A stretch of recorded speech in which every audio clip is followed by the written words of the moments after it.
Good evening, YouTube. HeirofCarthage here. What the crap's going on? If you're enjoying these videos, please make sure to subscribe and tell me what you want. More importantly, tell me what you want in the comments for me to keep testing. This is going to be another test video. I'm going to be using this, it's Curse of the Midnight Wind, and I'm going to overcast it. It has an area of effect. I have great swords coming after my polearms, and I'm going to use my polearms to just go head-to-head with the great swords. The overcast version of this spell takes away 34 melee attack. Well, it doesn't change what it takes away. It's 34 melee attack, and it takes away 15 armor as well. So basically, you're going to see the great swords reduced to 85 armor and 0 melee attack, and the overcast version is going to make this last for 52 seconds. So the great swords will have 0 melee attack for 52 seconds, while my guys are able to inflict armor-piercing damage on them with them having less armor to prevent it. Interestingly enough, with 0 melee attack, they're actually still doing damage and getting kills. It must have been their charge bonus, maybe, like charge and impact that did the damage. Yeah, because I'm literally taking no damage at the moment. So basically, if the unit's attack is less than that, you can go for a full-on minute, though the cooldown is pretty substantial. It's 30 seconds. It'll last for a minute, and then it's a 30-second cooldown. Let's fast forward and see whether or not we can actually have polearms defeat great swords. Now you can see the great swords are making a comeback here. We are good to go again. So this will give us a whole nother minute. Let's fast forward and just kind of get to the results. So you can see the polearms now are going to start turning that fight back around. You get a full, basically minutes worth of effect. So I mean, this is actually a pretty significant debuff with the overcast, and I would find this to be well worth it, because then the cheap infantry of Bretonnia all of a sudden starts to become pretty viable. I mean, just look at the fight that these guys are putting up against great swords. Yeah, it's going to use a lot of my mana, but just think about it. If you got King Leon Kerr flying around helping out against stuff, you got some decent cavalry, and I've got polearms holding out against a unit like great swords, then that's a big deal. I mean, and that's a pretty big circle. One of the reasons I don't like testing on this Glacial Lake map is because the white color drowns out everything, makes it hard to see. You can see that there's a pretty substantial effect radius right here where my cursor's going around, so it's going to affect a pretty wide swath of the battlefield. And you can see here that I'm actually going to have men-at-arms with polearms straight up defeat great swords in combat because of the effect of this. So is this a good hex? Is it worth it? Absolutely. I think this is definitely one of the strong points of the Lore of Heavens. The Curse of the Midnight Wind with the upgrade is devastating. It's a full, almost a full minute, wherein a unit with less than 34 or less melee attack won't be able to accomplish anything except for the charge bonus. So, hope you all enjoyed that. Let's test the next piece of magic. I forgot to show you this screen prior, but the Curse of the Midnight Wind is a 200-meter range, and it's a, like I said, it affects everything within a 45-meter radius. The overcast, just to show it to you, is the extended effect duration. The next one I want to look at is Comet of Casandora. I hear all kinds of things about this, and I haven't really seen it be that spectacular yet. It takes 7 seconds to spin up, which is quite a long time. 200 range, not bad, not great.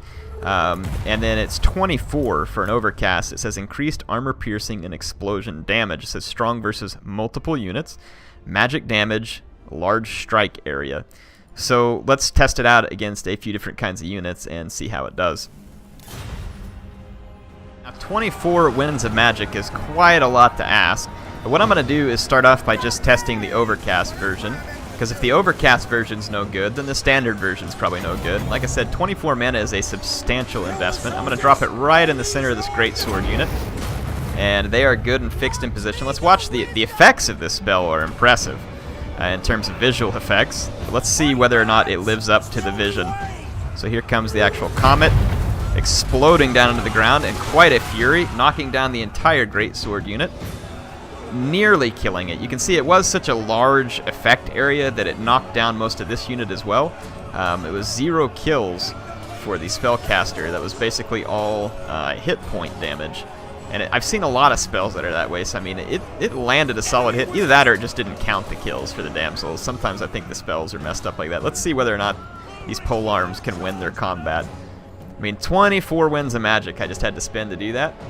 I will potentially be able to cast a second non-overcast version, and my one polearm unit still looks like it's going to get defeated by the great swords, despite having absolutely hammered the great swords.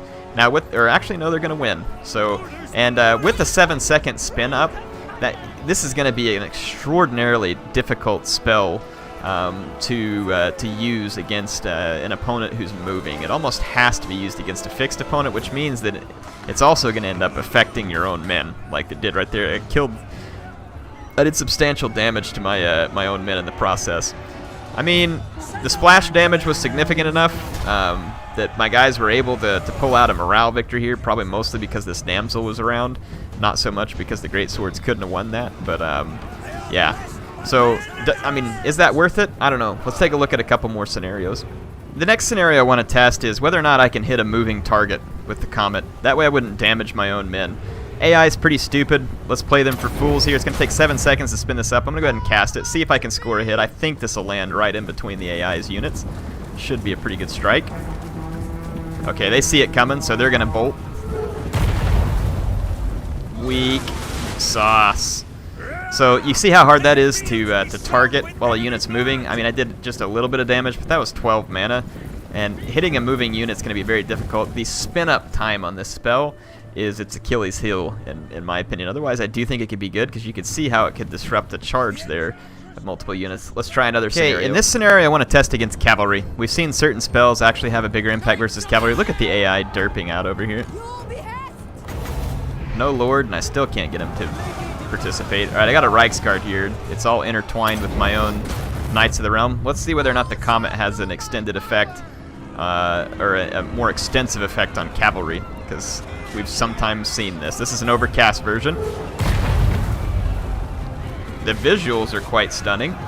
The impact is rather underwhelming, so I just emptied out my entire mana pool to not even finish off a Reichsguard, while at the same time pretty much killing my own Knights of the Realm. So, I don't know, man. I'm just not seeing it for this Comet of Casandora. It just doesn't seem that impressive. The damage on it, it splashes people around, it disrupts a charge, but the spin-up time is too low. Just seems extraordinarily low. So, I mean, I've tested it against a well-armored infantry, I've tested it against a cavalry, and I've tested it against moving, and I'm not seeing it. There's one more test. I'll give it real quick. So I'm going to test it on ethereal units. We've seen magic do extreme damage to ethereal units. I don't have enough for an overcast, but the overcast says that it does extra armor-piercing explosion damage. Let's just see that since it's already magical damage that we get, let's see whether or not it's good against an ethereal unit. Here comes the Comet. Comet impacts. Again, very underwhelming. Is 12 mana worth taking down 2 Hex Wraiths halfway? And they'd already taken some damage from my cavalry, so again, if I'm missing something, please let me know, but I'm just not seeing it for Comet of Casandora, so my recommendation on the Comet is pass. Right, let's take a look at the last spell in the Lore of Heaven, which is going to be Chain Lightning. Now this causes magical damage. It does not have an overcast version, interestingly enough, so all you're going to get is 150 range, 21 second long vortex that does have random changes to its direction. Let's go study into this. It says that it causes magical damage and it's good versus multiple units. So what I want to try is kind of a best case scenario. I'm going to obviously skip into the loading screen and meet you all there, but let's just say that, for instance, I set up a pretty sturdy line of polearms, and I want to give the AI a big ol' honking massive stack of troops. Pretty good troops at that, so let's just throw a whole horde of Graveguard in here so that the AI has to pile up. I want to give this spell the best chance of hitting stuff possible, and we'll see whether or not it's going to work. So there, I've basically spammed it out. See you on the battlefield. All right, YouTube. I've created what I feel like is a best scenario for the Chain Lightning. I've used this little pit on Glacial Lake, which, by the way, is pretty cool looking. The vampires are sending a few of their troops around, but I've created a nice big blob of units here to try and create the best case scenario for a potential vortex spell. It's 150 range. Let's get our Chain Lightning spun up. I'm going to plop it out here. Again, it has a random trajectory. Let's just see how this works. I may have to cast it multiple times. Here it comes. Chain Lightning. Sounds cool. Looks cool. 21 second duration. I mean, that's a pretty decent duration. Again, you can see the randomness of it kind of making it waddle all over the battlefield. And in this case, it needs to come waddling straight back towards the vampires, or else it's going to do me very little good. You can see that it's kind of just pushed right on through them.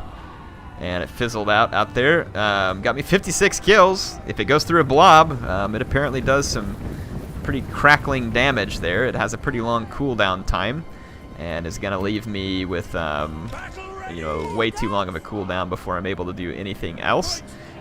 There is one more thing I want to test here. Let's give it a shot. All right, here's what I think is another best case scenario. I've got all the Graveguard piled up against my line. Let's see if the straight line type targeting does any better. So there's my Chain Lightning. It's already kind of weaving off course. Yep, now it's out of the Graveguard. And so you can see here that just the random nature of Vortex spells make them extremely pointless. So on the last one, the Vortex spell went pretty straight. Here it made a 90-degree angle and just went straight out in a J shape and did nothing for me. It got quite a lot of kills while it was in that blob, but it's the reliability factor that you got to deal with there. Long cooldown. Is it worth it? I think potentially. I mean, that's a lot of kills for a wizard to rack up, especially on a unit like Graveguard, which is pretty well armored. So I mean, that's not bad. Let's test this a couple more times and see if we can maybe get lucky and get a better turnout. How often does it happen? Alright, I've got what I feel like is another best case scenario lined up. I've blobbed up a huge number of Graveguard over here. I'm going to see what the range is on my Chain Lightning. Pretty close, so I'm going to go ahead and drop my Chain Lightning close to that melee blob. Let's go ahead and hit play. And let's see what happens. So the Chain Lightning's out. Let's see how random the movement... Okay, right through my own men. So it's tearing up my own men, moving back towards the vampire blob. So in this case, it's going to be... We'll see. See how random it is? It's kind of jerking around all over the place, still kind of moving forward. So, I mean, almost no damage there because it spent most of its time wrecking through my own men. So, to me, a spell like this is going to be... It's going to have to be used against a blob-upped enemy. You almost can't use it against a fixed enemy because you saw right there it completely destroyed my own unit of halberds before I was able to do anything else. I did get 111 kills because the vampires were so blobbed up. But, I mean, I think you all can see the challenge here. I'll try it one more time. Just best 2 out of 3. One more time against the moving blob because this is obviously going to kill my own men if I use it otherwise. So I'm going to drop the Vortex right here in front of this big moving blob. Let's see how it does. Just according... And, again, to get a player to do this is not going to be easy. And look at that. Turned around right before it went even into the blob. It's just dodging around the whole blob of enemies. Look at that. Complete miss. It's going to come over here and bounce off this wall. Or just... Yeah, it went down into the pit. So, yeah, best 3 out of 5. Let's try that. All right, here comes another beautiful best case scenario. I've got a massive blob of enemies. I'm going to drop the Chain Lightning right gobsmack in the center of it this time to try and get the most damage right from the outset. And let's just see whether or not I get a lucky cast. Here we go. So, Chain Lightning. What is this, take 4? And pretty good one so far. Think it'll stay on target. No, it's weaving off target already, way off target. So, Chain Lightning does a ton of damage. The merits of the spell, just from a damage standpoint, are obvious. It's the randomness, and sometimes I kind of think Vortex spells are a little too random, to the point where it makes them like questionable as to whether or not you should use it, especially when I have the option of something like this breath, that I know where it's going to land. I can sit here and drop it in right in a place where I know it's going to have a major impact on enemies, and I don't have to worry about it. And there you go, boom. Look at the damage that I dropped up on all the enemies all through here. So to me, that's going to be the go-to. Vortex spells are really cool. They look cool. Some of them are a little easier to use than others. But in terms of Chain Lightning, is it worth it? It can do a lot of damage. Here's your challenge. In a player versus player scenario, you're not likely to get the enemy blobbed up to a point necessary to get the kind of kills that I got here. In a player versus AI scenario, I very well think that this could work. There is one other place in which it could be helpful, and I'm thinking that this would be a siege battle, actually. Now, these are going to be rare, because they'll only come up in the campaign, and honestly, the AI is not real keen on sieging. Sometimes they will, sometimes they won't. But if you could ever get, a siege fight going where this thing would be in the city streets. Now, if I remember right, Vortex spells bounce off of buildings. If you could use this thing in the streets, you could cause some damage. I don't have time to go after that tonight, but I may test that. Just how do Vortex spells work in the streets? Is the Vortex spell in this case, is it a good spell?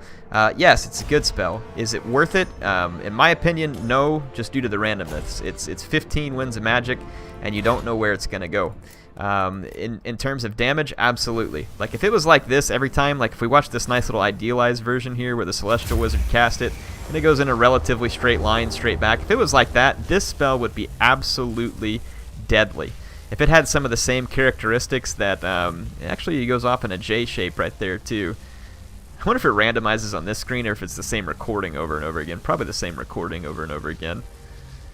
Yeah, in any case, it's just something that it's too random. What do you think? Do you think I got anything wrong tonight? If so, let me know. If not, what do you want to see next? What lore of magic should we visit next? And go take a look at all the spells. If you see someone in the comments who has mentioned the lore of magic you want to see, make sure and thumbs up their comment so I can see that, and we'll try and get it all sorted out. HeirofCarthage signing out. See you soon.